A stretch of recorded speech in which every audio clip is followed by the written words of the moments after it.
inflection. A point of inflection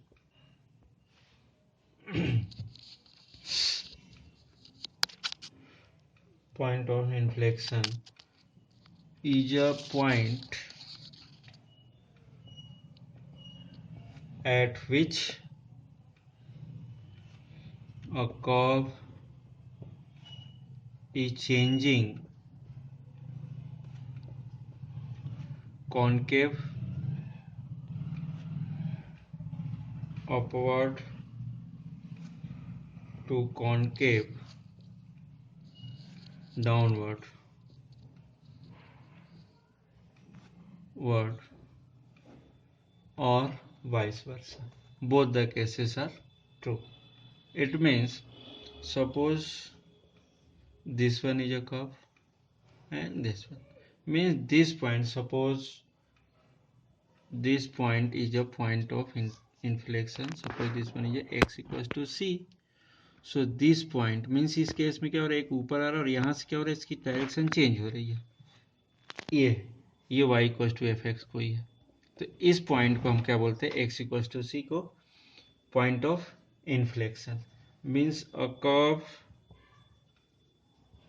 y equals to f x has one of its point x equals to c as an inflection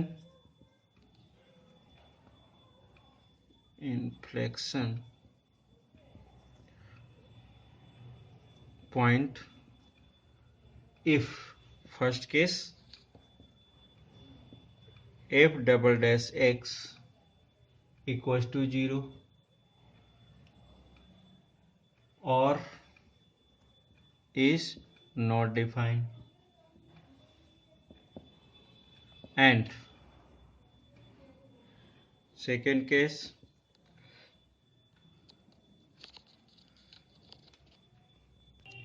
here first case is f double dash x equals to 0 is not or it is not defined. Second case f double dash x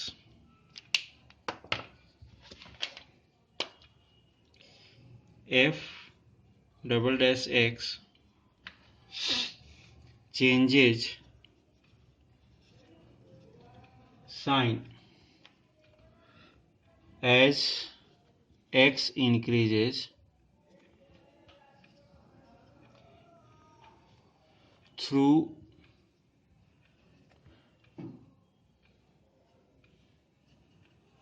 x equals to c. Means क्या हो रहा है, यहाँ पर suppose अगर यहाँ से ले रहे हैं, यहाँ तक आया बट यहाँ से चेंज हो रहा है, इसमें एक एक्यूट बन रहा है और एक ऑब्ट्यूज बन रहा है, टू केसेस एक साथ हो रहे हैं, मतलब यहाँ से या तो ये चेंज हो जाए. तीसरा केस है ये केस हो, और लेटर ऑन अगर थर्ड केस की बात करते हैं, f double triple dash x is not equal to 0. So in this case means f triple dash x is exist. So in this case x equals to c is a point of inflection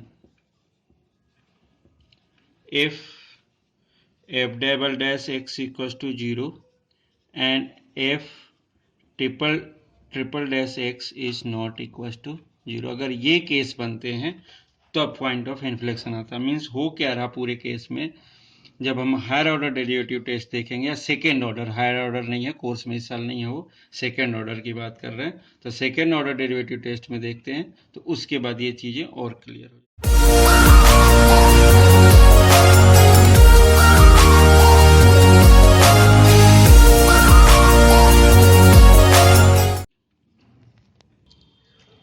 Next one, second order derivative test. It is a most important part for maximum minimum. Means जितने भी word problems हैं या जो भी questions हैं इसके through हम सभी बड़े इजीली सॉल्व कर लेते हैं, तो इस चीज का ध्यान रखना मोस्ट इम्पॉर्टेंट है.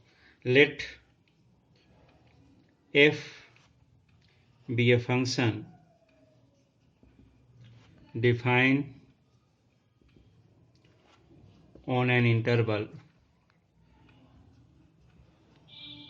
suppose I कोई इंटरवल है and C belongs to I, means जो ए बी ले रहे थे वही C भी हो सकता है। C belongs to I means हो क्या रहा, अगर अपन ये देख रहे हैं कि एक इस टाइप का कोई केस है, इस टाइप का, यहाँ पर है x equals to A, here x equals to B, और यहाँ पर कोई ये C है, ये case x equals to C है।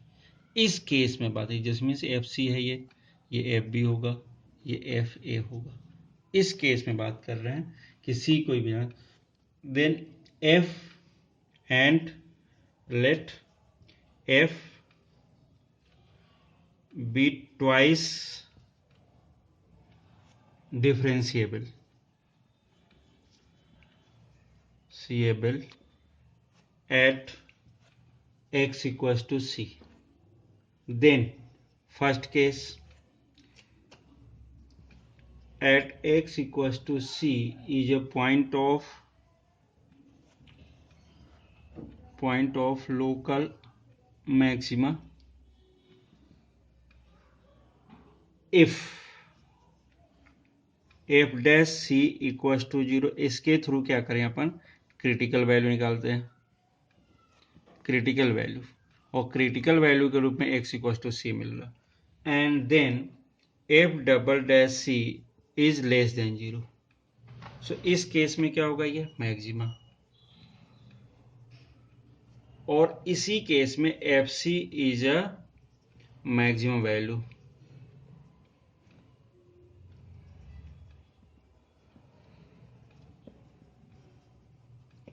Second case, at x equals to C is a point of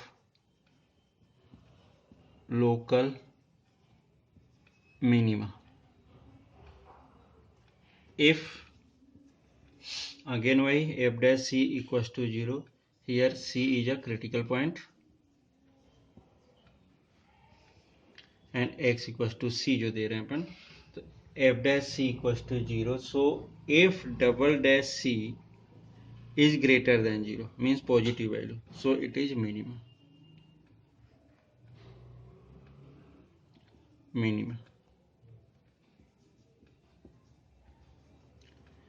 And FC is a minimum value।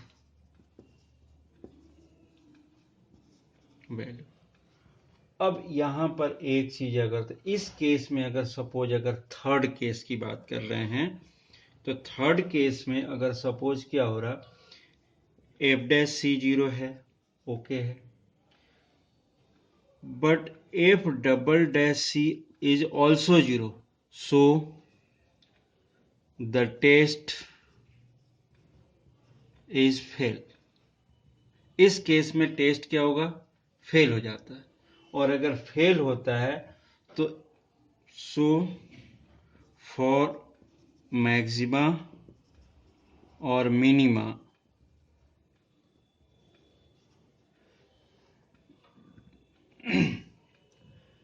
decided by first order derivative test. इसके through अगर ये केस आता है तब, और यहीं पर क्या मिलता है, ये लोकल मैक्सिमा और लोकल मिनिमा और पॉइंट ऑफ इन्फ्लेक्शन, ये लोकल मैक्सिमा, मिनिमा और पॉइंट ऑफ इन्फ्लेक्शन भी दिखता है। मीन्स इस केस में अगर आता है तो इस वाले पार्ट की बात कर रहे हैं। सपोज अगर हायर ऑर्डर डेरिवेटिव टेस्ट लेते तो फर्स्ट ऑर्डर लेता, सेकेंड में चेक करते, नहीं होता तो थर्ड भी ले सकते, फोर्थ भी ले सकते, इस टाइप का वो चलता है। लेकिन यहाँ पर सेकेंड ऑर्डर की बात कर रहे हैं, फर्स्ट ऑर्डर और सेकेंड ऑर्डर डेरिवेटिव टेस्ट ही हमारे कोर्स में, इसलिए अपन इसी पे जनरली 90% क्वेश्चन इस वाले पार्ट से हो जाते हैं, और बाकी में जो नहीं आता तो फिर अपन ये वाला वर्क करते हैं।